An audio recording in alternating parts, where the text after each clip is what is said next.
Olá, que prazer estar com você mais uma vez. Ler é fundamental.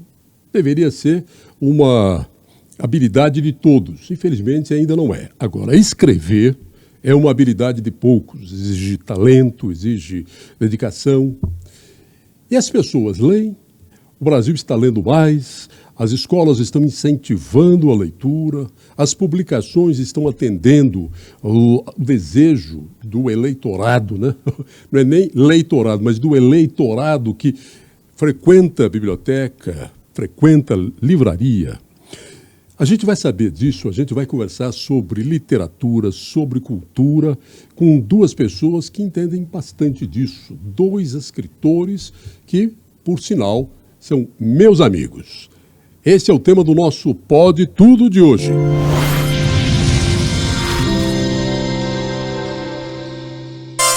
Apoio Coldtrack Rastreamento. Seu carro na palma da mão. Comigo aqui no estúdio, dois imortais da Academia Goiana de Letras. Eu tenho a maior satisfação de recebê-los. Luiz de Aquino, como é que você vai? Fazia tempo que eu não te via. Eu estou resgatando as condições de retribuir ao Pai Criador, né, a dádiva de tanto tempo vivido, né, porque custa caro. Elverton Baiano, outro imortal da Academia Goiana de Letras e amigo, com quem já tive a oportunidade de dividir o mesmo trabalho.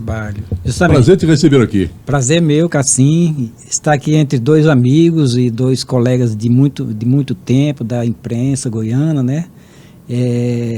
Agora, escritores, né? Que todos nós que trabalhamos em jornalismo somos escritores, né? É um prazer imenso estar aqui no Pode Tudo. O jornalista é um escritor do cotidiano, dos factuais, né? Mas, na verdade, ele usa as ferramentas da literatura. Ele tem que contar fato. Agora, o escritor é aquele que cria, ele já depende também de outras faculdades, né? Uhum. Eu, com o Luiz Aquino, o Baianinho, que a gente chama carinhosamente de Baianinho, o Elverton, o Baianinho, já trabalhamos juntos na assessoria de governo. E o Luiz Aquino, ainda não dividimos redação, mas dividimos muitos trabalhos em conjunto. Sim. Até mesmo o sepultamento do Jorge Amado, né? Nós tivemos lá em Salvador, né? Exatamente. Participamos daquele momento histórico, né? Marcante para a vida brasileira, para a literatura brasileira, para a política brasileira. Né? Sem dúvida. O peso de um Jorge Amado é uma coisa altamente comprometedora. O escritor, isso é uma questão muito comum entre os escritores, entre vocês, eu acho que deve ser também.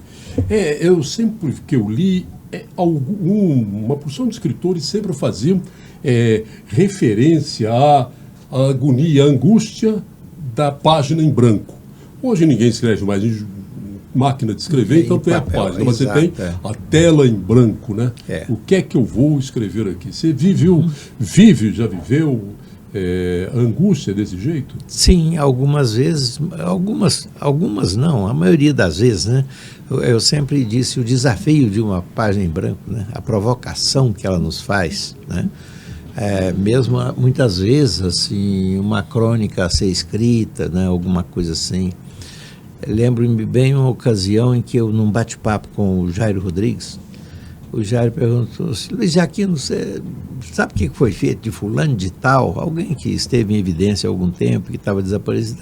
Até onde eu sei, foi para Tocantins. Fulano não, está quieto aí. Tá. Ele falou assim, eu falei, você me deu uma ideia boa, Jairo. Podíamos fazer uma série de entrevistas com essas pessoas que estão desaparecidas do circuito da... Ele falou assim, se você me trouxer uma entrevista com o delegado Jurandir Rodovalho, eu abro esse espaço para você. Mas o tema você sabe qual é. Ele foi o delegado da DOPS no momento do golpe de 64. Eu falei, tá bom. Ele achou assim... Já que está muito entusiasmado. Se você me trouxer essa matéria, te dou uma semana. No dia seguinte, cheguei com a matéria. Por quê? O Jurandir era meu amigo. Eu cobri polícia há muito tempo e nós criamos uma afinidade bacana, sabe? E era um cara assim muito aberto. Ele não era um policial daquela estrutura, sabe, daquela estrutura da repressão, não. Era um cara que cumpria o dever dele, né? Se atinava muito aos critérios, aos códigos, né? Como proceder para isso ou para aquilo e tal, e manteve-se assim, respeitado nessa coisa toda. E eu descobri, naquela atividade de repórter policial, uma coisa que eu achei fabulosa naquela época, né? E já era assim, um momento em que o regime militar entrava em decadência, a ditadura começava a perceber que ela foi francamente desafiada pela economia, não deu conta de contornar isso, né? Deixou o país num rombo homérico. E eu comecei a observar uma coisa curiosíssima, que a gente tinha aquele pavor de policial, né? Aquilo significa repressão. É o cara que tinha o controle da censura, que atuava ao nosso lado nas redações, né? O censor que olhava tudo e tal, e a gente sempre com aquele zelo, aquele receio de que nossa matéria seja mutilada, que não saia como deveria ser, e muitas vezes até a censura interna em alguns veículos, como acontecia em alguns deles.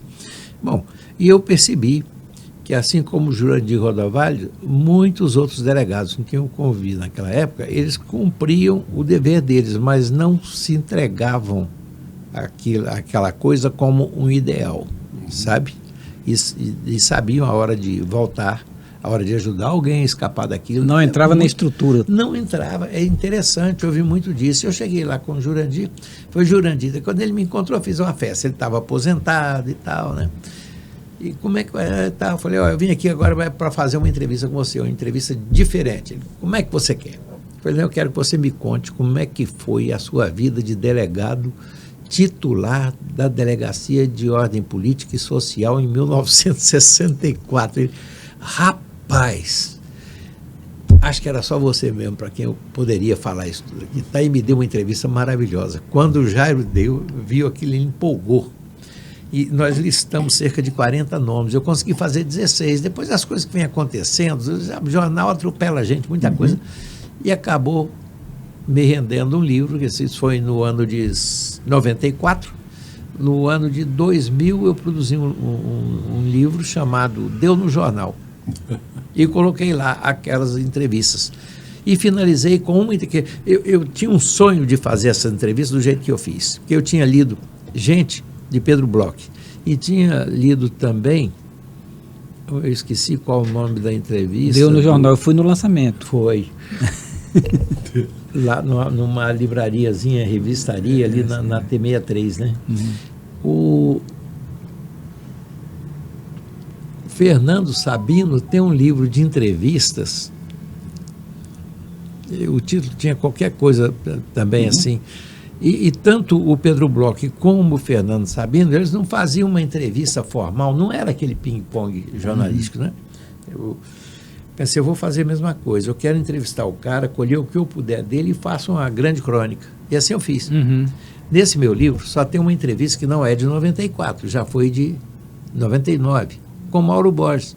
Com Mauro Borges eu fiz a entrevista para o jornal em ping-pong. Falei, nada melhor que o Mauro para encerrar esse livro, né? Estou lhe devendo esse livro, eu ainda tenho dele lá, o livro é do ano 2000, são 25 anos atrás, né? E esse livro contém entrevistas com pessoas maravilhosas. De um detalhe desse que você me perguntou sobre a página em branco, desculpem pelo excesso de fala. Nós estamos aqui para te ouvir mesmo. Mas temos que ouvir você e o Cassim também. Aí o que acontece? Chegou aqui, teve um dos tópicos lá, não foi entrevista, era o meu amigo escritor Roberto Fleury Curado. Roberto estava em coma vigil e assim ele morreu, né? Pouco tempo depois dessa minha visita a ele. Fui até lá visitá-lo, fazia 11 anos que ele estava de cama naquele estado, né? de alheamento, e a mãe dele me recebeu com um carinho enorme. Nós tínhamos uma amizade muito boa, nós começamos juntos na literatura, né? E eu fiz a matéria sobre ele. E outro que eu também não entrevistei, passei batendo papo, foi Afonso Félix de Souza, que está fazendo agora 100 anos. Afonso Félix. Afonso grande faleceu. Poeta. Faleceu em 99. Grande né? poeta. Para mim, um dos melhores dos nossos contemporâneos, um dos melhores do Brasil, não é dos melhores... Eu tenho debruçado um pouco sobre a obra dele. Ele é maravilhoso, que coisa. Aí aconteceu o seguinte, eu botei o Afonso no carro e começamos a andar por aí. Eu levei até TBC para uma entrevista, levei lá no GM Câmara e tal, batendo papo com ele e tal, deixei ele em casa, lá na casa do Domingos, e fui para o jornal. Eu cheguei no jornal, rapaz, eu botei a folha na máquina, não saía a primeira frase. Não saía. Como é que eu faço, meu Deus do céu? Aí veio o título, Afonso Moço Bom. A partir desse título me deu um estalo, eu fiz um poema. Meti o poema ali na lauda. A hora que eu acabei o poema, eu comecei a matéria. E a matéria saiu, está aí no livro, né? Tá 25 Rapaz, anos eu tenho uma matéria interessante que eu fiz também, que eu acho que era importante colocar aqui, com o mestre Guarani, Francisco de La Fuente Biquiba Guarani. Ele é carranqueiro lá das barrancas do São Francisco, lá de Santa Maria da Vitória. Maravilha. Eu estava começando no jornalismo e em 1983, um pouco antes dele morrer, cara, eu cheguei em Santa Maria da Vitória, passando lá de ônibus, desci, fui na casa dele, fiz uma grande matéria, inclusive ganhei um prêmio nacional da LBA com essa matéria. Que maravilha. É um registro assim muito interessante, porque quase ninguém fazia, porque ele já estava velhinho e tal. Dessa vida de jornalismo tem uma coisa engraçada. Eu gostava demais, ele parece que gostava de mim também. Era lá em Goiás Velho, gente, pintor, desenhista, jornalista. Não, o velhinho. A idade chega, eu estou falando que eu estou HD cheio, isso é só HD cheio. O HD é muito cheio. Está muito cheio. Aquele pintor que fazia 2 urubuzinhos em todos os quadros, Otto Marx. Otto, jornalista, contista, escritor, desenhista, pintor, como desenhista ele cobriu todo o resto. O nome apagou. Desenhista foi muito grande, né? O pintor apagou os outros talentos dele. E ele tinha um papo gostoso, uma coisa assim toda solta e tal. Eu fui lá com 2 amigas minhas para fazer uma visita a ele. A casa dele estava caindo no buraco, né? O solo estava aquela coisa. Gente, você não pode morar aqui, Otto, você tem que sair daqui. Não, e tal, né? Tá tudo acabando, mas eu também estou. E ele sempre brincando com tudo. Rapaz, eu com aquelas laudas de jornal na mão, fui anotando, fazendo um bate-papo com ele ali e tal, guardei aquilo tudo e trouxe. Nunca escrevi essa matéria. É mesmo. Não sei cadê os rascunhos. E outra que eu não fiz, a última vez que eu estive com o Domingos Félix... Félix, grande pessoa. Não, o Domingos não, com o Afonso. Com o Afonso lá no Rio. Olha, um dia interessante, era um dia 2 de março, Rio de Janeiro, o Goiamérico Felício estava lá, eu fui para lá para assistir a defesa de tese dele de doutorado na PUC Rio, né? E naquele mesmo dia, de manhã, eu estive na casa do Afonso, fiz uma entrevista com o Afonso, e como era março, eu fiz uma surpresa para ele.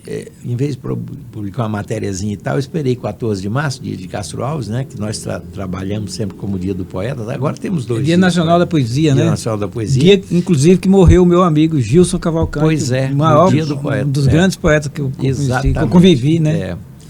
O Afonso batemos esse papo maravilhoso lá, cheguei, fiz uma matéria de meia página no jornal, em homenagem ao Afonso no Dia Nacional da Poesia. Naquele ano ele morreu. Naquele ano também morreu o Veiga, que eu entrevistei logo depois. É outra matéria que eu não escrevi, está em fita lá em casa até hoje. Eu preciso ouvir essa fita, aquelas fitinhas. E que você teve a honra de trabalhar o acervo dele. Exato. Dele, né? Que hoje está lá no Sesc, então né? Foram 3 eventos num dia, só num 2 de março de 1999, em que eu entrevistei o Afonso Félix, essa delícia de figura que era ele, de poeta, o Veiga, que era um grande irmão para mim, irmão mais velho, um padrinho Veiga Vale? Não, José J. Veiga. É o escritor. Veiga Vale é o patriarca de Goiás Velho, né? Porque a família Veiga, ele foi para Goiás, né, moço ainda, gostou de ir lá, casou com uma filha do governador e tal, e gerou um monte de gente fabulosa, né, maravilhosa que nós temos hoje aqui nas artes também, principalmente na música, né? E eu entrevistei o Veiga e assisti o doutoramento do Goiamérico no mesmo dia. À tarde peguei o avião. Do Goiamérico não, do Afonso. Do Goiamérico. Do doutorado, Panini, você tem essa angústia quando... Ou você só vai para a máquina, hoje não é nem máquina, para o teclado do computador, quando a inspiração chegou? Não, eu não espero a inspiração, não.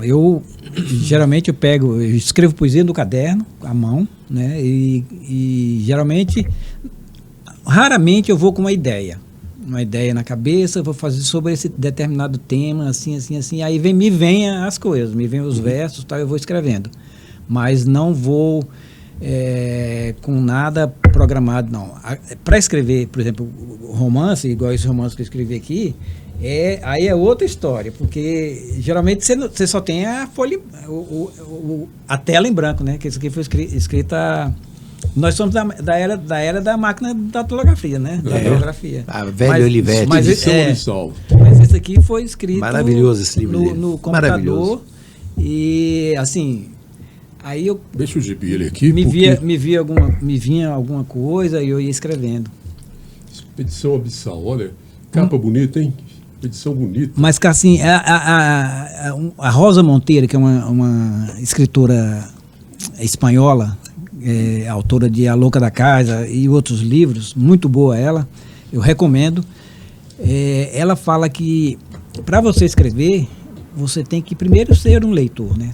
Não só ela que fala, vários outros, mas ela fez uma pesquisa com vários escritores, se eles conseguiriam ficar sem escrever ou ficar sem ler. Eles falaram 90% não conseguiriam ficar sem ler.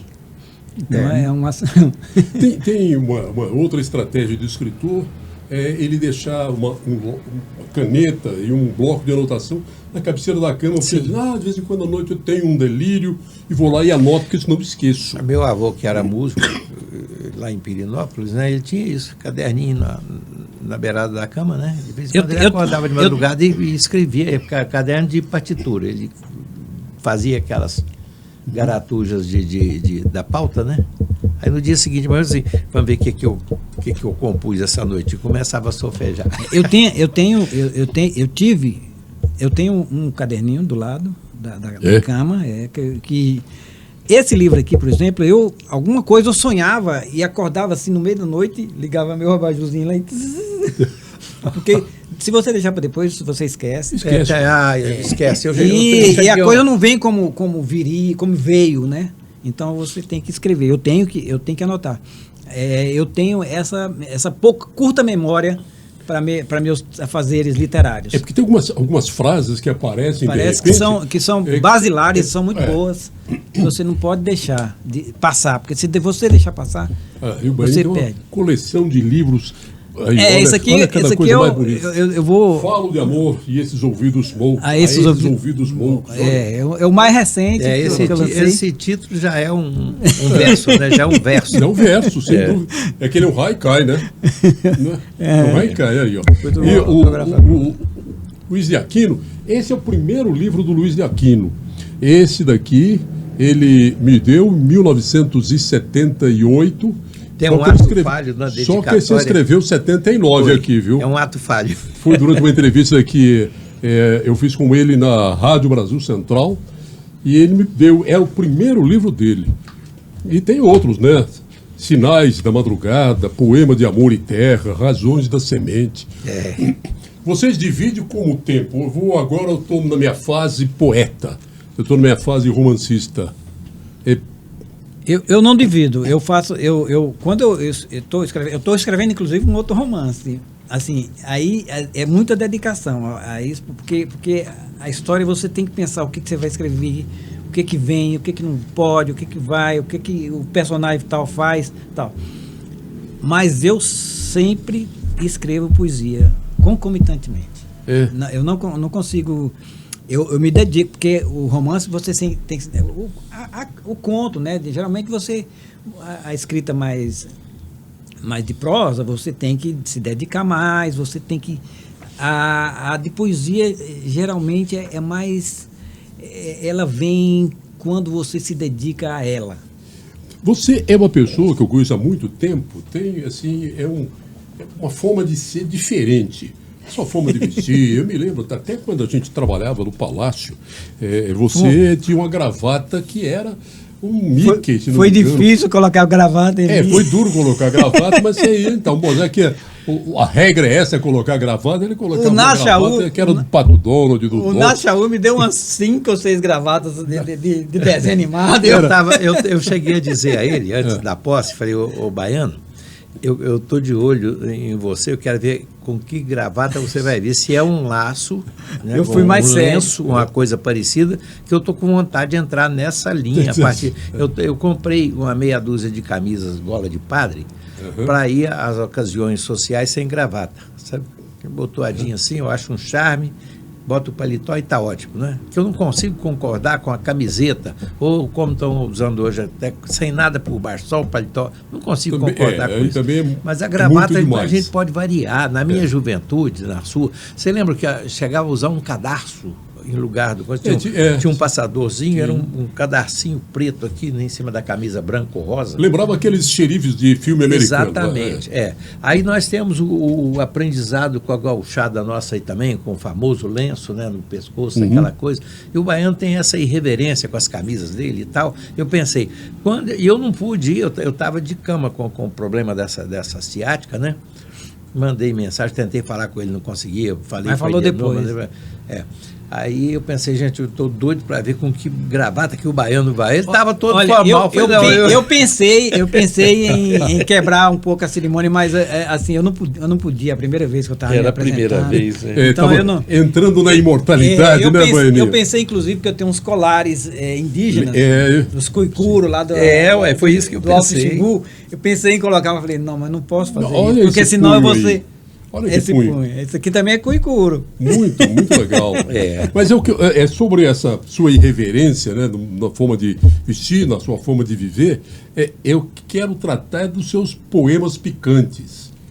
Você tem um lado assim, eu não diria pornográfico, não, mas assim, é picante pelo menos, né? Picantes, esse livro aqui mesmo tem um poema aqui, que eu acho que é um pouco, é um pouco picante e insinuoso. Por exemplo, ela fala assim: ela cai no rio, eu caio atrás e ela nada. Ele é ótimo. O baiano tem essa irreverência dele com o texto também, né? E ele se inspira muito naqueles nordestinos do cordel. Quando eu o conheci, ele estava encantado, e até hoje ele com o Zé Limeira, né? Que é biografado, documentado pelo Orlando Teja, né? E eu consegui esse livro numa das minhas viagens, por um belo dia, numa livraria desse aeroporto, eu achei o livro lá, eu era o único que estava na... Opa! Peguei, está lá em casa até hoje, uma delícia, né? E ele, nada de braçada nessa coisa. Você tem um perfil bem romântico, né? Você tem musa inspiradora, pelo menos, não digo uma musa inspiradora, mas musas inspiradoras na sua vida. Você sempre foi um romântico desde que eu te conheci. Inclusive na contística também ocorre isso, né? Um pouco do sensual também. O meu segundo livro de contos chama A Noite Dormiu Mais Cedo, né? Que reflete um desencontro com a minha então namorada, né? A Nete Teixeira, que nós tínhamos marcado alguma coisa e caiu um toró daqueles. Eu morava ali nos fundos do Liceu, na Rua 15. E eu pego o carro para ir encontrar com ela, como nós tínhamos combinado, e eu chego no Tamandaré, foi uma tempestade tão grande que todos os bares estavam fechados, né? E eu sem telefone, não sei por que razão, não consegui ligar para ela lá de casa, ou eu ligava e ela não atendia. Naquela época não tinha celular. Não tinha celular, né? Aquela coisa assim. Então eu escrevi um conto dizendo A Noite Dormiu Mais Cedo e virou o título do livro, né? Contando essa angústia do desencontro debaixo de um toró. Tudo acaba motivando alguma coisa interessante, né? Mas a inspiração romântica, ela é o motivo de grande parte das poesias que existem no mundo. O amor é o grande mote dos poetas. Mas eu tenho um poeminha sobre amor que eu poderia falar ele aqui agora. Fala, por favor. O amor é tão piegas, tão besta e tão vagabundo que não há coisa melhor no mundo. Essas sacadinhas assim. Mas o amor é isso, ele é uma força motivadora, uma força destruidora também, porque ele às vezes nasce da paixão e permanece na paixão, a pessoa confunde com amor, que é uma coisa mais duradoura, e fica meio confuso. Mas Para escrever poema de amor, você vive das suas lembranças ou precisa ter uma figura na sua cabeça? Muitas coisas foram apenas, no começo, né, lá pelos 14, 15 anos, eram coisas imaginadas. Era uma poesia muito medíocre, assim, primária, né, bem infantil mesmo, mas com aquilo que eu imaginava que poderia acontecer, como deveria ser. Eu ainda não tinha experiência sexual, né, mas tinha toda aquela motivação, né, tem uma autenticidade juvenil, né? Não é? Aquelas molinhas, né? Então... cheia de hormônio. Eu chegava naquilo ali tudo. Aí eu lia muita poesia de amor, gostava de contos românticos também, né? E entrava no erótico, assim, procurando não ser nem piegas quando tratava do romance e nem pornográfico quando tratasse do sexo. E nisso aí eu me senti altamente gratificado quando eu tomei coragem para mostrar os meus poemas ao Anatoly Ramos, sabe? E ele me botou lá nas grimas, que coisa boa, você faz uma poesia de amor como eu acho que deve ser, você trata o sexo como ele deve ser tratado mesmo e tal, e me fez um prefácio maravilhoso para esse livro Sinais da Madrugada. Anatoly e ainda se deu ao luxo de dizer que estava escrevendo esse prefácio no Dia Internacional da Mulher de 1983. Meu livro só foi sair em dezembro, né? É 8 de março, né? E ele foi muito carinhoso comigo nessa coisa, né? Solidão, Chope e Poesia foi o título que ele deu pro meu prefácio, né? E ele fala de coisas assim, ele pensou alguns versos, alguns poemas, e fez uma crítica que me jogou para cima, eu fiquei muito feliz, né?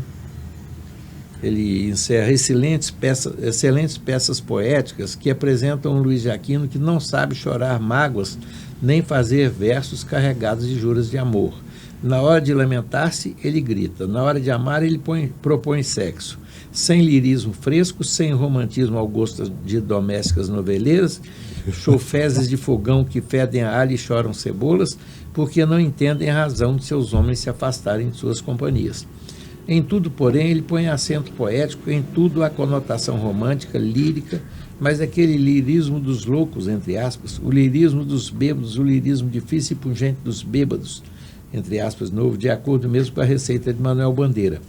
Há nesse livro, Sinais da Madrugada, uma forma ultra sensibilizada de dizer as coisas que é poesia, boa poesia, porque é inteligente e com forte carga de talento.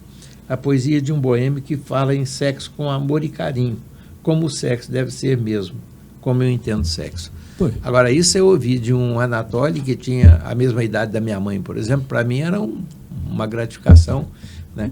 O Anatoly, eu lia muito ele, as colunas dele no Popular, e depois eu tive o prazer de ser colega dele na universidade, porque ele foi para a universidade fazer jornalismo, já bem, as filhas dele já estavam na universidade. Então nós nos encontramos lá, eu já era amigo dele como leitor, e ficamos amigos pessoal mesmo, né, e uma coisa curiosa, né? Ele não se formou, sabia? Não. Um belo dia ele falou assim, eu estou aqui para quê? Eu já me aposentei, largou a faculdade. Ele foi da Aeronáutica, acho que sargento da Aeronáutica. Sargento Armeiro. Armeiro, ele que abastecia os aviões para os combates. Pois então, e a gente virou amigo, conversava muito. Sujeito fabuloso. Você está falando nele, lembrando querido. Do Anatoly. O outro que escrevia semanalmente também no Popular era o Carmo Bernardes. E eu tenho a alegria de sucedê-lo na academia, né? Eu ocupo a cadeira que foi do Carmo. Foi do Carmo Bernardes. E o Carmo, eu virei amigo também porque nós chegamos a viajar, ele era da universidade, fazia uma consultoria na Universidade Federal, a gente foi fazer umas matérias no Araguaia e ele acompanhou para fazer comentários. Então, olha bem, eu, de alguma forma, minha vida de jornalista me levou... Que tem um livro, Jangala, que é um... Maravilhoso. Jangala, um dicionário maravilhoso. Complexo Araguaia, que é muito importante. É um dos meus livros de cabeceira. Jangala. Ele me autografou e me deu esse livro, Jangala. Realmente, ele tinha essa característica que a gente encontra, que é um expoente máximo da literatura nesse ramo, que é o João Guimarães Rosa, né? É. Que trata do mundo, não é o sertanejo, mas o mundo mais do interior do Brasil, né? Sim. Que fala da natureza e do homem na natureza. O Carmo tinha um mérito incrível. Primeiro que era um autodidata, né? Ele não teve a chance da escolaridade. Ora, veja só, o Carmo nasceu em 1915. Ele veio para Goiás com 4 anos de idade. Eu caí de costas olhando. Essa semana eu li um informe curiosíssimo. No censo de 1920, está registrado que Goiás tinha 98% de adultos analfabetos. Puxa. Há 100 anos, nós tínhamos 98% de analfabetos. A consolidação da cultura das letras em Goiás se fecha com o surgimento das universidades, a católica e a federal, que começaram a atrair, né, valores que... Final da década de 50, né? 1959 para 60. A católica primeiro, né, que já tinha algumas escolas. Então, e o Carmo tinha um talento incrível, a percepção que ele tinha da vida sertaneja e de colocar aquilo no papel, como eu falei, é fazer o romance sem preguiça e o sexo sem atingir o nível da pornografia, né?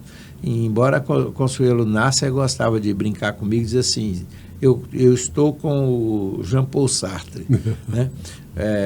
Pornografia é o sexo dos outros. O nosso é erótico. O Carlos Drummond de Andrade, no final da vida dele, escreveu um livro que é absolutamente sensual, vamos dizer assim. Exatamente. E algumas coisas bem explícitas também, Sim, mas é uma poesia, explícita, né? Bastante sim. explícita. Eu tive a petulância de fazer um livro também de poesia erótica, né, que é As Uvas, Teus Mamilos Tenros. É um livro que foi ilustrado pela Poliana...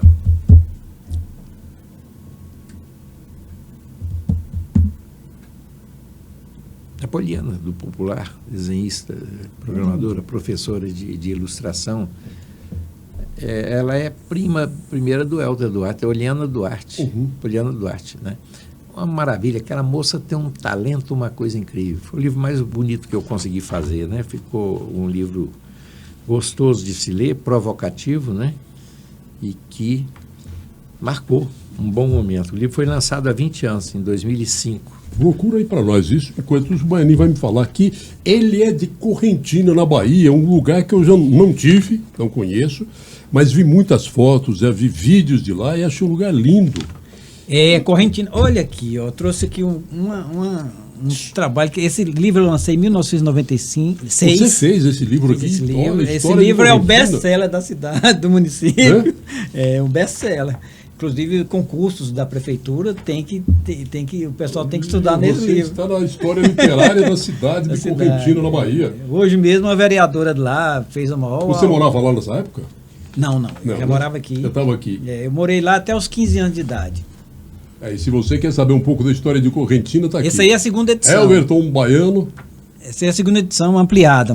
Ampliada, A primeira edição foi de 96. História de Correntina. Mas quanto de Correntina está na sua poesia, no seu romance? E você? Na minha obra como prosador, é muito. Acho que 80% é Correntina. Correntina. É porque, assim, eu procuro retratar aquelas memórias de eu, rapazinho, de novo, tal. Aquelas pessoas que são... que todo interior tem, né? Todo interior tem, Goiás Velha que tem, toda cidade do interior tem aquelas pessoas que são marcantes, mas que são desimportantes. Eu adoro a desimportância. Eu dou muito valor à desimportância, porque eu acho que ali você tira muita poesia, inclusive na prosa. Manuel de Barros fala isso, né? Manuel de Barros, fala isso, é um dos autores meus preferidos. Então eu acho que Correntina está praticamente 80% do que eu faço, porque as coisas que o linguajar, por exemplo, desse livro aqui da Expedição do Sol, o linguajar é todo correntinense mesmo, todo correntinense. Eu busco, porque esse livro conta a história de professores que foram fazer uma expedição científica lá na Gruta de Terra Ronca. E aí eu começo com eles indo para lá, as dificuldades, depois eles entraram na gruta, como é que foi isso tudo, e se perderam lá dentro, ficaram 46 dias lá, quase morreram, e foram sair 100 quilômetros na frente, lá em Correntina, foi de São Domingos para Correntina. Quer dizer, debaixo da terra. Debaixo da terra. Que coisa maluca. Debaixo da terra. Então, essa história toda é bem ambientada aí, e a linguagem também. Tem um escritor que me fala o nome também, que ele diz que a gente precisa ser escritor da aldeia para falar para o mundo, não sei se é Tolstói, não sei se é Dostoiévski, não sei. Tolstói. É Tolstói. Tem que escrever da aldeia para o mundo, né? Esse negócio tem uma adaptação na tradução, né, que diz, o Alaor gosta de citar isso, Alaor Barbosa, né? Se queres ser imortal, canta o teu quintal. Uma adaptação da frase dele, né? E tem também a do Pessoa, né, que o Rio da Minha Aldeia. O Rio da Minha Aldeia. O Rio da Minha Aldeia, coisa linda. Pessoa, coisa maravilhosa. O Rio da Minha Aldeia é o rio mais bonito que existe. Ele fez um poema sobre isso. E o Rio da Minha Aldeia, que é Correntina, é um dos mais bonitos que eu conheço. Eu quero ir lá por causa dos seus vídeos da coisa. Eu quero dar um passeio lá. O Correntina passa no meio da cidade, rasinho, cristalino, lindo, muito pelo menos nos vídeos que eu vi.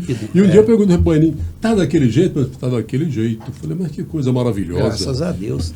Olha só, nós estamos falando certas coisas que às vezes martelam na cabeça da gente. Uma vez lá na redação do Diário da Manhã, eu conversando com o Darim Júnior e mais 2 garotos da idade deles na época, né, eles tinham lá seus 20, 22 anos, me veio uma frase. E volta e meia um deles me perguntava, escuta, você fez aquele poema? Não. Um belo dia num voo, 10 anos depois, num voo daqui para o Rio Grande do Sul, eu com um caderninho na mão, gosto de viajar com um livro que eu estou lendo, quando dá preguiça eu vou escrever. Né? Voo é ótimo para a gente escrever. Viajar de ônibus também. Aí eu peguei aquele verso, botei aqui e acabou saindo um poema. Não do jeito que eu tinha pensado originalmente. Qual foi o verso que eu pensei? Virão todas as que me viram nu. Fiquei com isso na cabeça. 10 anos. Como é que é? Virão todas as que me viram nu. Isso que um deles perguntou. Era um assim, perigo te ver nu. Né? Eu não sei o que foi. Dá para lotar um ônibus ou uma Kombi? Eu não sei. Bota ônibus nisso. Como eu era um velho de 45 anos, aqueles garotos de 20, um deles me perguntou, né? Como é que você pensa que pode... Eu não sei o que eles falaram nisso, me perguntaram como é que você queria que fosse o seu velório. Eu falei, eu acho que é alguma coisa assim. Virão todas as que me viram nu. Né? Ou seja, desde a parteira. Né? Mas fiquei com aquilo na cabeça, de vez em quando perguntavam. Aí um dia eu escrevi. Faço fotos, faço versos, faço falas infundadas. Sou bufão, bruto, insensato, faço rir e faço. Fácil, falsas valsas, falas farsas, serenatas de encantar sereia incauta. Passam dias, meses, horas, tempo de sempre e igual, que entendo por banal medir o tempo, dar-lhe nomes, mas o tempo, esse que se mede em mim, desde o nascer, o tempo virá ao fim. E o dia de choro, de dor, de esparsas lembranças e amargo desdém, trará gente do passado, pássaros de arribação, cantantes aves canárias, laboriosos joões de barros, um triste sóbrio urubu. Mas virão chorosas mulheres para o último olhar de saudade. Virão todas as que me viram nu. O título do poema é Requiescat in pace, né? Olha. Que em latim é Descanse em Paz. Né? Quando eu estava na universidade, tinha uma porção de jovens escrevendo poemas, escrevendo manifestos. Eu tenho uma porção de livros, até livros pequenos mesmo. Do pessoal da geração mimeógrafa. Eu participei, o Aquino também participou desse movimento. Tinha uma efervescência na juventude. Hoje, como escritores, vocês veem isso daí, uma ansiedade por ler, por escrever, por deixar grafado as ideias de cada um, do momento que vive. Nós vivemos o tempo dos grêmios estudantis. Porque o tempo mudou também, né? Os grêmios são importantíssimos. Aquele decreto 477 Passarinho, né? Já na gestão do Médici, que acabou com as Virou centros cívicos, né? Com centros cívicos, centros acadêmicos, diretórios acadêmicos, grêmios, qualquer coisa, né? Acabou com tudo. A meninada de hoje vai para a escola, quer dizer, a motivação que o Grêmio dava, inclusive para a leitura, por causa disso, né? Aquela coisa de se interessar por política. Eu sou um cara que passei por aquilo tudo e tem uma coisa que eu detesto, é partido. Eu não gosto de partido, eu gosto de política. Né? Porque a política é indispensável, é parte da vida da gente, a todo tempo você está lidando com ela. Naquela então época, os pais não levavam o aluno, a criança para a escola, não. As crianças iam e voltavam a pé, né? Tinha E essa coisa toda. Dizer, então, foi um desserviço aquela reforma de 1970, né? Eles começaram pela tal da RU, Reforma Universitária, que depois descamba para o ensino médio e tal. A Anatólia dizia assim: se eles não reformaram a escola deles é porque eles não querem fazer uma reforma que preste. E, de fato, esculhambou com a escola civil. E hoje estão atrás de uma escola cívico-militar, que eu acho a maior ignorância do mundo um negócio desse. A escola é lugar de desenvolver o senso crítico. O que seríamos de nós, jornalistas, sem senso crítico? É o que nós estamos vendo hoje, um jornalismo fraco, nós estamos falando agora mesmo, um jornalismo só quer saber de crimes, né? A minha alegria de ter sido entrevistado por você e o Bordoni naquele tempo, da primeira entrevista que eu concedi para a imprensa, foi para vocês dois, né? Coisa gostosa, né? E todo lançamento de livro enchia de jornalistas, né? Televisão, rádio, mídia impressa, todo mundo chegando ali. Hoje, haja o que houver, não acontece nada. Baiano tomou posse semana passada na Academia Goiana de Letras, e isso era assunto de chamada de primeira página, nos jornais, todos os jornais de Goiânia. Hoje eles não querem saber de nada, quer saber de feminicídio. Alguns jornais deram, porque eu fiz a minha assessoria, mandei tudo, foto, tudo pronto, era só chegar lá. Alguns jornais deram notinha só. Não, mesmo quando eu estava na ativa lá no DM, por exemplo, quando eu lancei esse livro aqui, As Uvas Seus Mamilos Tempos, esse livro... Quando eu falei que estava fazendo esse livro, 2 professoras de Juiz de Fora me convidaram para ir lá, levando o rascunho do livro, né, os originais, né, fizeram um sarau no Dia Internacional da Mulher, né, 8 de março lá em Juiz de Fora, para me homenagear com essa coisa aqui e tal. Esse livro foi sair só em novembro, né, ficou pronto em novembro, e a gente tinha essa projeção toda até aquela época ainda. Mas mesmo nessa época, eu reclamei com os companheiros do diário, falei, poxa, eu lanço um livro desse, olha aqui, mostrei para eles, e não mereço um espaço. Aí, senta você e escreve. Falei, não sou cabotino, não vou fazer isso. Mas todo mundo está fazendo assim, não. Uma coisa é eu fazer um release, distribuir o meu release. Não, estou lançando, tá. Mas eu escrever um artigo sobre você, artigo sobre mim mesmo. O grande escritor, você lançou hoje seu livro. Para publicar, nós temos muito poucas editoras, né, gráficas editoras, que se dedicam a publicar livros. A Kelps, é bom até ressaltar aqui, que ela tem um trabalho significativo. E eu tive a alegria de ser o segundo autor publicado pela Kelps. O primeiro foi Ademir Amor, né? Em 83. Em 84, eu. Então, um livrinho mal feito, que saiu de lá e tal, eles não tinham experiência nenhuma de fazer livro. Então, somos pioneiríssimos na Kelps, né? Então, tem essa hoje já estão surgindo mais algumas. Tem a Mondro, que está um trabalho muito bem feito, tem a Nega Lilu. Da Larissa Mundinho, colega nossa. Tem umas outras, a Anápolis também tem. E livraria. Eu fiquei muito sentido quando a Siciliana abriu falência, né? Eu fiquei... Hoje tem uma grande livraria aqui em Goiânia, tem a leitura, né? Tem também a livraria da Vila, lá no Goiânia, que está uma maravilha. Tá, né? Bonitinha, aconchegante, gostosa, sabe? Muito bom. A venda de livro, porque o autor goiano ele tem outra dificuldade, porque ele trabalha dentro da aldeia. Ele tem dificuldade de, por exemplo, ganhar um grande lançamento. As editoras não têm verba para fazer um lançamento. Isso também é um fator que limita muito a disseminação das ideias dos livros dos autores goianos. Eu sinto falta de uma aproximação com as, por exemplo, secretarias de educação dos municípios, do estado, que podiam fazer um trabalho de convidar os escritores, comprar livros para botar nas bibliotecas. Não fazem isso, quer dizer... Vocês fazem palestras em escolas? Eu passei a vida inteira fazendo palestras em escolas até aproximadamente a época da pandemia, né? Uhum. Nunca mais. Nunca mais. Eu já fiz alguns, mas eu para um café da manhã no dia 29 de maio lá em Anápolis, sabe? A escritora de lá, Simone Ataíde, me convidou para esse café da manhã. Eu irei lá. Grande escritora, Simone Ataíde, minha amiga. Gosto demais dela. Muito boa, uma romancista também, né? Muito. E há interesse, quando vocês vão, por exemplo, numa escola, os alunos querem saber como é que é escrever. Se vocês sentem na plateia dos jovens, assim, aquela chama de alguém querendo, se interessa mais pela literatura, para saber como escreve, o que precisa para começar. Olha, de 19 para cá eu não posso te dizer nada, que eu não fui mais em escola alguma, mas a última que eu frequentei mais a miúde é a escola Alice Coutinho, na Vila Moraes, né, lá de lá da rodovia.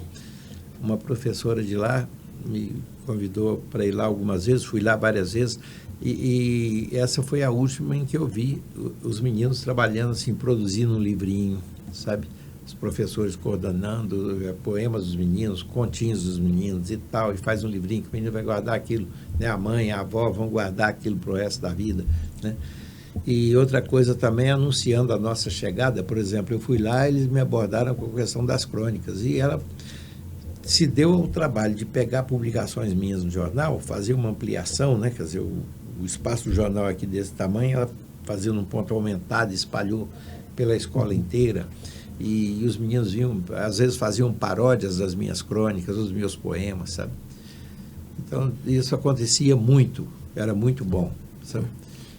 Os livros que vocês publicam hoje, eles ficam na editora, ela se encarrega de fazer a venda, ou vocês, como autores, é que tem que encarregar de levar a obra? No meu caso, eu como autor tenho que levar a obra. Levar a obra. Eu que carrego a minha obra. Eu não tenho publicado assim, as minhas últimas publicações se deram no âmbito da coleção Prosa e Verso da prefeitura, né? Uhum. Mas só até enquanto o Íris foi prefeito, que depois jogaram o nosso trabalho todo fora, né? O pessoal não faz mais isso, o Rogério Cruz foi essa coisa lamentável para a cidade. Ele não tapava buraco na rua. E Sandro Mabel está se mostrando pior, porque o Rogério não tinha nada a ver com Goiânia, não conhecia Goiânia, veio para cá de paraquedas. Agora o Sandro Mabel vive aqui há tanto tempo, né? Fez a vida dele aqui, sem dúvida nenhuma e tal, e está se tropeçando a todo momento em tudo, botou como secretário um empresário da área de sertanejos, e isso já é uma agressão. Para os outros segmentos de música, Goiânia tem de tudo. O rock de Goiânia é respeitabilíssimo em todo o meio de rock no Brasil todo. A MPB de Goiânia é recebida com todo o trânsito em todo lugar onde há MPB, e eles abacalharam com isso tudo. Só querem sertanejo, sertanejo, sertanejo, sabe? Porque é o filão que dá dinheiro, é o filão que projeta, não sei o que e tal, não sobra para o nosso trabalho. O nosso trabalho acadêmico está todo jogado fora. Esses programas de incentivo à publicação, esses prêmios que tem, prêmios literários que tem, ajuda? Às vezes, eu consigo assim, meu próximo livro, inclusive, que vai ser lançado esse ano, chama Bramuras, que é um livro de contos, eu consegui... Passei na Bolsa Hugo de Carvalho Ramos, mas a prefeitura nunca publicou, que ela tem a obrigação de publicar, né? Os secretários passaram por aí, não publicaram. E agora eu entrei na PN, na Política Nacional Aldir Blanc, e consegui aprovar. A propósito, ela era uma lei transitória, né? Agora está efetivada, é permanente. Né? Ela foi feita na época da pandemia. Foi o governo anterior para poder não deixar a literatura morrer, não deixar a arte morrer de modo geral. Né? Financia, eram pequenos projetos, financiou no Brasil inteiro. Foi. Quer dizer, era para resolver naquele momento. Agora, né? nas mãos do Rogério Cruz, chegou a um ponto, não sei o que aconteceu de fato. Eu suponho que o dinheiro foi devolvido. Ou não foi aplicado, sei que o dinheiro não foi aplicado, não foi realizado. A Bolsa Hugo de Carvalho Ramos é a mais antiga do Brasil, de 1943. A UB foi criada em 1945 para ter uma entidade para administrar a Bolsa Hugo de Carvalho Ramos. Foi uma sugestão do prefeito Venerando de Freitas, né, que se criasse porque uma associação. Porque o Bernardo Helles era secretário dele. E aí estava com esse livro, um Ermos de Gerais, um livro muito bom. Livro de estreia do Bernardo. Estreia do Bernardo Helles. E aí, como o Venerando era um cara muito, muito sério, muito honesto, ele não queria passar como um cara que estava agraciando o secretário dele. Então ele fez essa bolsa, a bolsa de publicação Hugo de Carvalho Ramos. Mas foi uma homenagem, embora muito antecipada, foi uma homenagem justa, que ele virou acadêmico da Academia Brasileira de Letras, né? Nosso único acadêmico. Lamentavelmente, até porque existem... Não vamos pular essa parte que eu não quero soltar minha peçonha que está aqui. Segura a peçonha aqui. Mas falando na Bolsa Hugo de Carvalho Ramos, é uma coisa curiosa. Quando eu li um pedaço da biografia dele, me interessei pela vida dele, ele teve um livro, morreu com 25 anos e deixou uma obra, um único livro, deixou uma obra que é referência... o embrião da literatura regional brasileira. Pois é. Só que o embrião da literatura brasileira, regional aqui de Goiás, é de Crispiniano Tavares, que... Antecede e que o Hugo de Carvalho Ramos bebeu na fonte dele. Hoje, inclusive, comprei um livro do Crispiniano que eu pedi pela estante virtual, chegou para mim hoje. O nome para a gente marcar? Crispiniano Tavares. Crispiniano Tavares. Você conseguiu achar, então? Consegui.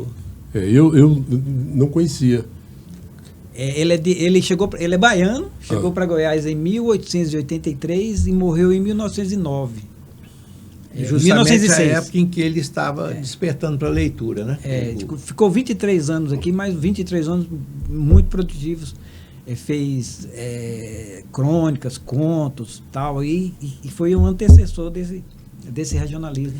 O Aquino aqui, ele está bravo com o sertanejo, porque o sertanejo não é mais aquele... a música caipira, né? Não tem... A expressão correta é o sertanejo comercial. Ele não perdura, né? Quer dizer, não é aquilo... Gente, nós temos relíquias do cancioneiro brasileiro sertanejo, né? Que vem lá de 1910 ou antes para cá.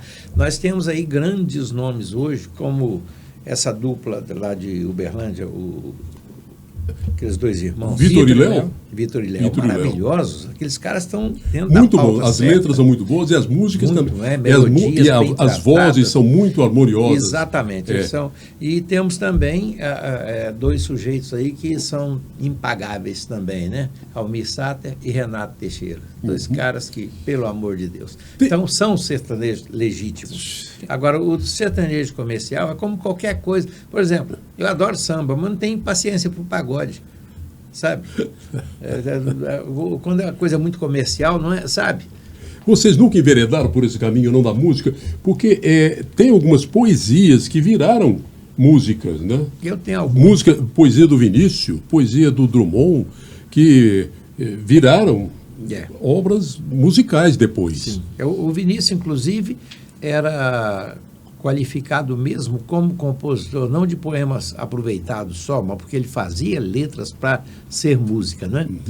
Inclusive a grande obra dele, que foi o Orfeu da Conceição, né? Uma peça musical, né? E começa com um soneto maravilhoso, que muitos anos depois o Toquinho musicou o soneto, né? São demais os perigos desta vida. Eu tenho mais de 20 canções com vários músicos goianos. Aí, Pádua, tá já gravou, inclusive Pádua. Quem? Pádua já gravou música sua? Tem música com Lucas Faria, Walter Mustafa já gravou, Luiz Augusto e Mauri Garcia. Eu tenho poucos. Tem muita gente, eu vou esquecer muita gente, porque... boa parte da minha produção musical morreu assim, quase no esquecimento, porque não chegaram a ser... Nilton Rabelo. Fui casado com uma cantora que nunca cantou uma música minha, a Nete, né? Mas os meus netos de uma prima minha recentemente me surpreenderam mandando uma gravação que eles fizeram em vídeo, né? Uma canção que eu fiz junto com um parceiro, que era um velho amigo de infância do meu pai, que era uma espécie de tio postiço que eu tinha, o Zé Pinto. Zé Pinto morreu em 91. E nós temos uma canção sobre Pirenópolis, Exaltação a Pirenópolis, que é bastante cantada lá e tal. E as minhas gravaram, é a peça que eu tenho assim. Mas eu tenho com o Gilberto Correia, tenho com o Amaury Garcia, tem Gilberto duas. também tem várias canções. Tem com assim Duarte, mas ele não chegou a gravar. E tem, assim, tem uma parceria com o Chaú e o Bolívar. Desapareceu o Bolívar, aquele arquiteto. Né? Acho que está morando lá para Pirinópolis. Está por lá também? Falar em Pirinópolis, o Yuri está fazendo um material na internet agora falando de um livro seu sobre Pirinópolis. Ah, é? É. Sei. Que ele editou um livro meu. Ele falou que um livro muito interessante sobre... Vocês, o Baianão, eu sei que nem você, eu falei do seu lado romântico, né? Você era um frequentador de bares porque você tinha amizade com as pessoas que iam a esses locais. Foi né? dono de bar. Hã? Foi dono de bar. Eu fui dono de bar. Ah, você foi dono de bar? Mas não gosto de lembrar essa fase não, porque eu sou um péssimo empreendedor. Inclusive tem uma desconhecia. história minha com o Aquino, porque o primeiro livro que eu fiz foi junto com o Gilson Cavalcante. Gilson. 69 poesias dos Lençóis da Carne. Em 83... Começar já com o erotismo. Nós lançamos o livro lá no Boteco. É. Chamava Boteco, lá na pé da Praça Mandaré ali. Na Praça da Mandaré, o Boteco foi seu? Quem criou aquilo lá foi o Tuca. O Tuca era irmão do Valmir, eles foram donos do Don Quixote. Mas o Tuca tinha criado o Boteco, que depois vendeu para a Nete e o Odilon, que eles eram casados, né? E depois eles se separaram, comecei a namorar com a Nete, eles tinham vendido o bar para um japonês, né? E esse japonês me vendeu. Eu passei o bar para o Paulinho, um pianista, Paulinho de Assis, morreu novo. Sabe? O japonês era o Mário, não era? Mário Era editor da TV Anguera, com amigos e colegas de trabalho. Eu perguntei essa questão do bar, assim, a bebida ajuda a ter inspiração ou ela dá sono e acaba tudo e pronto? Não acaba não. Não, né? A bebida para o boêmio é diferente. O boêmio não é aquele cara que só vai ao bar para encher a cara. A boemia tem uma ritualística, tem uma história, né? Um dos grandes boêmios brasileiros era um grande compositor, né, grande cronista também, que era Lupicínio Rodrigues. Então tem uma crônica dele que eu achei maravilhosa, em que ele define o boêmio. O boêmio, muita gente pensa que o boêmio é aquele sujeito irresponsável que não sai do boteco, que não tem eira nem beira. Não, esse não é, esse é o malandro, é muito comum no Rio de Janeiro, o tipo do Rio de Janeiro. O malandro não é um criminoso, ele é apenas malandro, né? E o boêmio é aquele sujeito que ele diz assim, é aquele cara que gosta da noite. Ele gosta da noite, mas ele não sacrifica a família. Ele pode até se ausentar um pouco, mas a preocupação maior dele é a família. E você há de ter conhecido também muito boêmio que não bebe. Fernando Perillo, nunca viu o Fernando Perillo bebendo eu não bebo também, não bebo bebida alcoólica, eu sou solar, eu sou do dia. Do dia, né? À noite. Eu sou da noite, eu sou lunar. Mas o Hermes, do violão, um dos melhores violonistas da história da MPB de Goiás, está aí e tal. O Hermes também não bebe nada, a bebida dele é suco de laranja. Nada além disso, sabe? Esses caras assim, o boêmio sem o envolvimento com a bebida. Eu gostava de bebida, gostava da cerveja e tal, né? E, de certa forma, ela desinibe um pouco, no primeiro estágio da embriaguez, né? Depois ela já atropela. Não dá para fazer nada. Alguns poetas, a gente falou do Vinícius era isso, ele cria-se uma aura de poesia ao redor da bebida, porque ele bebia bem, né? Bebia como gente grande. Eu me lembro que eu acompanhei uma entrevista dele lá em Barretos ainda, eu trabalhava na Rádio Barretos, e ele foi fazer um show, ele, o Toquinho, a Maria Creuza, e à tarde daquele dia do show, ele foi para uma conversa com os estudantes no centro acadêmico das faculdades de lá. Então eu catei um gravador AK grandão, peguei e fui lá, e botei em cima da mesa ele lá. Ele chegou com uma garrafa de uísque pela metade. Botou lá em cima da mesa, foi bebendo, conversando. A conversa deve ter demorado umas 2 horas. Ele abriu uma outra garrafa, tal, já saiu com aquela garrafa começada. À noite no show, ele já chegou com a garrafa na mão também. Então, eu não sei para onde ia tanto álcool. E ele cantou, ele conversou bem com todo mundo. À noite o show foi legal. Quer dizer, então fico imaginando que essa aura de que a bebida alcoólica tem para fazer poesia, para o romantismo, né? Pode ter vindo muito daí também. Não necessariamente, né? O poeta que bebe, ele tem um nível de desinibição, né, mais fácil. É o caso do baiano, que não bebe, mas o baiano também não tem inibição nenhuma no texto. Ele é tímido assim como pessoa e tal, Mas o texto dele é atrevido, é um texto Eu falei agora há pouco Que do mostra Drummond. o fundo, Drummond né? era um cara tímido. Assim, era Demais. Uma figura quase que um amigo meu dizia assim que era tão magro quanto 6 horas em ponto. Então, o Drummond era assim. Então, aquele jeito tímido, né?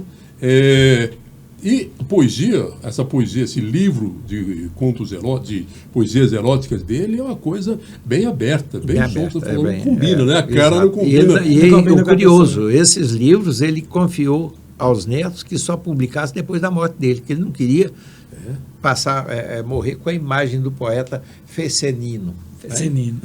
Fecenino, palavra. Até na dor ele foi poeta. Quando a filha dele morreu, que Ele morreu morreu em antes, seguida, né? 12 dias. Hã?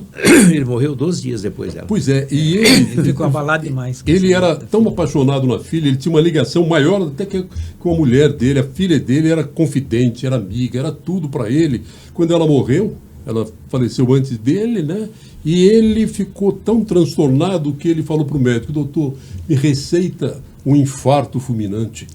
Olha que desespero, né? Até na hora da dor ele é poeta. Eu morri com ela. Morreu, Eu morri com ela. Essas coisas são muito interessantes, sabe?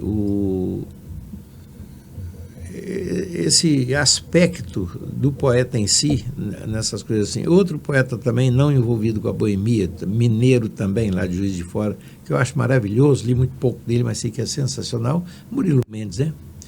Murilo também tem essa estatura. Agora, eu acho que esse pessoal, nós temos na mesma estatura de um Afonso, viu? Afonso não deve para nenhum deles, Félix. não. Não deve para nenhum deles, não. Bom, nós falamos só de que vocês escrevem, como é que escreve, que se as pessoas estão lendo ou não. Vocês leem o quê? Você lê o quê? Eu leio quase tudo. Eu tô lendo e relendo alguns que para mim é como se fosse leitura primeira. Muitos livros do Érico Veríssimo, sabe? Eu acho sensacional. Que narrativa gostosa. Eu estou lendo agora, por exemplo, O Senhor Embaixador. Que delícia, aquilo é um monte de romance dentro de um só. Porque ele faz uma lista das personagens que acontecem ali dentro daquela embaixada de um país imaginário, a embaixada dos Estados Unidos. Aí ele descreve cada um daqueles, faz o entrelaçamento dessas pessoas naquela vida ali e tal, mas cada um daqueles seria uma novela, né? Um pequeno romance, sabe? Engendrado ali, que era maravilhoso. Eu estou lendo agora O Filho Eterno, de Cristóvão Tesa, que nós vamos discutir ele no final do mês no Clube do Livro Bula. Mas eu leio muita poesia. Estou lendo um poeta, li recentemente um poeta maranhense chamado Luiz Augusto Cassas. Ele é ótimo. Eu conheci aqui, Gabriel Nascente trouxe aqui uma vez, tímido que só. Muito bom poeta. Muito bom poeta. Uhum. Tinha um poeta com quem eu trocava muita figurinha com ele também, lá de... cara da minha idade, morreu novo, morreu com menos de 70 anos. Aníbal Chaves, coisa assim, lá de Manaus. Inclusive, pouco antes de morrer, ele estava cotado para se candidatar na academia, mas o que faltava? O que falta para nós também? Falta lastro dentro da academia para que a gente entre. Sabe? Recomendo, por exemplo, da literatura nova nossa aqui, o Irudo Medicinalis, do Ademir Luiz. Quem? Ademir Luiz, presidente da UB, é um ótimo autor também. Excelente. O Solemar Oliveira também, Desconstruindo Solemar Oliveira, Desconstruindo Sofia. E tem muita gente aí boa que está escrevendo, porque assim, de repente eu não me lembro. Eles fazem. Existe alguém, na sua literatura, um curador, alguém com quem você troca ideia para orientar você? Eu troco com vários. Vários, né? Eu tinha, por exemplo, um referencial bom para as questões da linguagem, da estilística, e meu consultor, como dizer, meu latinista de plantão era o Zé Fernandes. Zé Fernandes. E o Gilberto também, né? Também Gilberto tinha um bom domínio do latim, também do grego, os dois. Os dois eram incríveis. E hoje essa figura está desaparecendo, né? porque São intelectuais, são não tem mais essa... pessoas de alta capacidade literária, né? Para poder dar uma sugestão para um outro. O que eu falo que abacalharam o ensino brasileiro a partir de 70 foi isso. Porque começou com a reforma de 62, quando tiraram a reforma de 61, que vigorou a partir de 62, tiraram o latim do ginásio. E o latim ficou só nos cursos clássicos. Depois, em 71, tirou de todo canto, sabe? E abacalhou a escola, não tem mais currículo, não tem mais isso, não tem referência, né?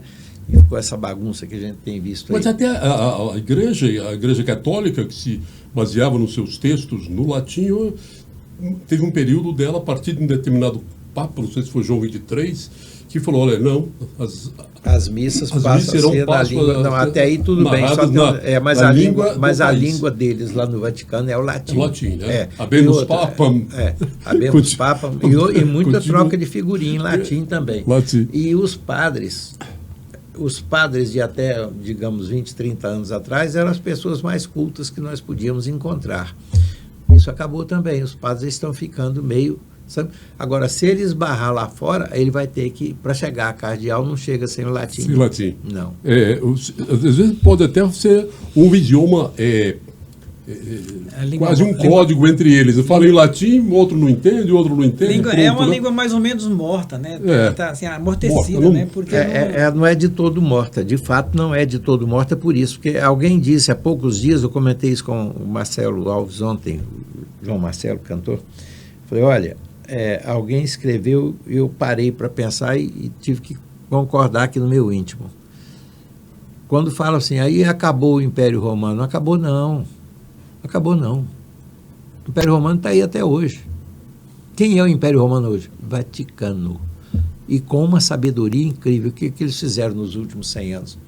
Até 100 anos atrás, ou pouco mais que isso, o Papa ainda tinha um exército. De vez em quando ele alugava aquele exército para um império ou para outro. Sabe?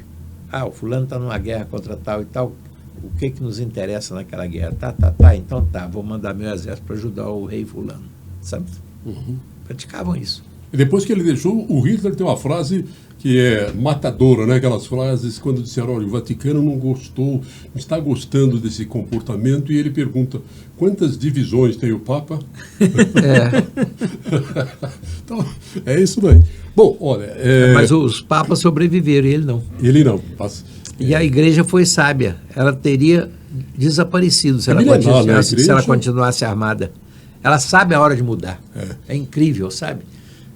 Eu fico olhando isso pelo ângulo da história e a leitura que você vai tendo através dos tempos, que o ser humano modifica. Eu não posso entender. Eu estava conversando com duas pessoas simples hoje, uma mãe e uma filha, a filha de seus 40 anos, a mãe de 60 e poucos. E, porque eu fui assistir um casamento e o pastor fala nisso e o pastor pegou um trecho bíblico lá do Velho Testamento e estava orientando o casal nubente, né, no sentido de que toda decisão é dele, você só tem que obedecer, seja leal a ele, seja fiel a ele, ou seja, você não é nada. Fiquei indignado daquele pastor falar aquilo tudo e tal. Falei, olha, o problema é esse. Por exemplo, nós cristãos, na minha opinião, nós temos que atentar para o Novo Testamento. O Velho é uma referência histórica. Concorda comigo? Sim. Tem muita coisa bacana ali, de literatura nem se fala. Quando você pega nos cantares, né, nos salmos e tal, tem muita coisa fabulosa. E referências históricas que depois tem obras na vida civil, na vida laica, que justificam uma série das informações que vêm da Bíblia. Certo? Mas não pode ser o ditame de uma moral atual depois de 3.000 anos. Não dá. Né? Essas coisas se modificaram bastante, as coisas se transformaram por demais. Né? E nós somos essa mudança constante. Eu vou fazer 80 anos, mas minha cabeça tem hora que eu penso que eu sou retardado. Eu estou pensando como se tivesse 30 ainda. Falar em Salmos, eu tenho aqui, nesse livro aqui, Paraíso Profano. Paraíso Profano. Eu tenho a parte do paraíso que chama Divinárias, né? Divinárias. Que eu inclusive, estudei os Salmos. E vou falar um poeminha aqui dele, chama Humanas Diferenças. É o Salmo 4. Separe bons e maus para a ceia dos ossos. A vaidade se destila num desfile sem passarela. Os bons vão beber o fogo que nos gela, e no fundo, os maus retiram a beleza dos destroços. Para o bem, não olhe a quem nos tira o pedaço. É que o mal não sabe escolher o lado. O clamor dos injustos nos redime o enfado. E a mentira do bem é o limite do embaraço. Para a gente terminar, recita alguma coisa que você selecionou aí, que você acha relevante também.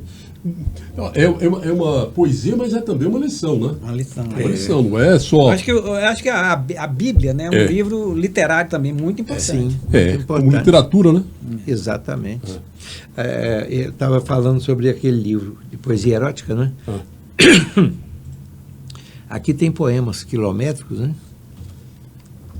Como esse aqui, em que acontece uma coisa que na literatura nós chamamos de versos bíblicos, aqueles versos compridos, coisas assim, sabe?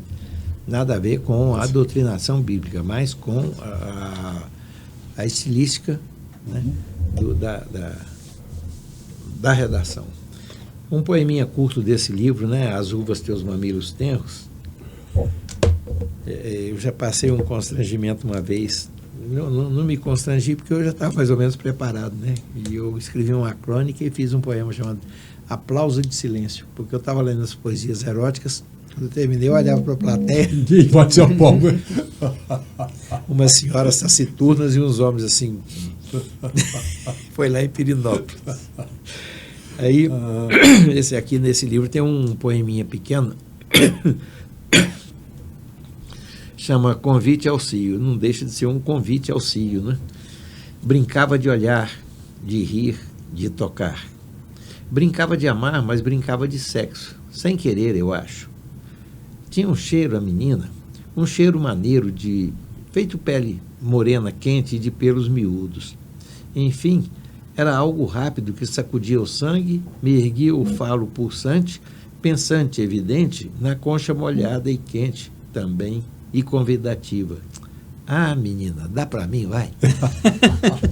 Eu estou fazendo agora uns experimentos com Aldravias. Aldravia é um poema que são 6 versos, cada verso uma palavra. É um poema brasileiro, foi inventado por um pessoal de Minas e tá conseguindo muitos adeptos na literatura. Aldravias. São 6 versos, cada verso é uma palavra, não pode ser mais que uma palavra. Então, eu fiz assim, criei tumultos para descansar meu estresse. Eu recebi alguns poeminhas desse da Aldravia, eu falei, caramba, que palavra que é essa? Eu isso, fui no dicionário para ver. Aldravia é aquela que você bate para chamar quem está dentro de casa. Aldravia. Parece uma ferradura. Né? Batia assim na porta, né? Em vez de bater com a mão, batia com a Aldravia. Teve gente que achava que era uma taramela. Falou, não, taramela é para trancar, aldravia é para chamar. Mas é interessante, esses dias ele estava dando uma palestra lá na UB sobre os aspectos da poesia e tal, e falou nas aldravias. Eu lembrei de uma que não tinha esse nome ainda, né? Que eu aprendi lá na minha adolescência. É do Cassiano Ricardo, chama Serenata Sintética. Lua morta, rua torta, tua porta. Bonito. Tudo em 6 palavras, 6 linhas. Só, que rua coisa maravilhosa. Lua morta, rua torta, tua porta. Tua porta. Luiz de Aquino, poeta, romancista, jornalista. Não, romancista ainda não, por preguiça. As suas reportagens eram quase romances, né? Às vezes, sim. É uma forma de literária. A minha prosa, ela bate muito com a crônica, né? Inclusive muitos contos meus se esbarram na estilística da crônica, né? Que é o estilo. Eu gosto muito da frase do Buffon, o estilo é o homem, né? O estilo é o homem. Eu acho engraçado, principalmente no meio musical, não, essa música que é outro estilo e tal. Não é estilo, o estilo é o autor, o estilo é o cantor, o estilo é o instrumentista, é a pessoa. Né? E ele trouxe e está fazendo até me ofertou aqui com uma dedicatória bacana, eu fiquei emocionado. Poesia Completa, um livro ao velho amigo nesta jornada de letras e notícias. Esse amontoado de poemas com abraços e afeto. O outro é de 78, né? E esse daqui é poesia completa. Não é, isso aí é uma mentira, não é poesia completa, é uma poesia reunida, porque já tem livro posterior. Já tem outro? Tem um já publicado. E tem outro. Meu amigo, Baianinho, para o Cassim, querido que a vida me deu, para Cassim, querido que a vida me deu, com alegrias, com carinho, Elverton Baiano. Eu vou escrever um dia um livro só para poder dedicar a você. Está passando de hora, já nos deve isso. Olha aí, ó. Esse daqui, Expedição Abissal. Maravilhoso. Elverton Baiano. Maravilhoso. Baianinho, com carinho. E daqui é o livreto da posse dele na Academia Goiana de Letras. Dois imortais comigo aqui. Luiz de Aquino, você não imagina a satisfação que foi revê-lo e conversar e ouvir a sua sabedoria. Alegria de sempre, né? Alegria desse companheirismo que já tem quase 50 anos. Que coisa boa, né? Tá vendo? É verdade, olha. Quase 50 anos. Eu não tinha feito a conta. Quando você me convidou, eu falei, traga o Aquino, porque eu não vou dar conta. Aquino é um contador de história, é um cara que envolve a gente. Mas se ele não tivesse aqui, eu tinha puxado mais o seu lado profano. Baianinho, Elverton Baiano, Baianinho imortal, amigo, querido, foi muito bom conversar com você. Muito bom, e aprender um pouquinho com você também. Sou grato a você, Cassim, que é um amigo de muito tempo aqui no jornalismo, né? É uma alegria estar aqui. Foi um prazer enorme, gente. Para você, eu boa. espero que tenha sido tão bom quanto foi para mim encontrar e conversar e ouvir esses dois escritores goianos, que são escritores nacionais, na verdade, dois imortais da Academia Goiana de Letras. Por favor, assista, compartilhe, comente, isso ajuda a gente a conseguir apoio para produzir mais conteúdo. Até a próxima edição do nosso Pode Tudo.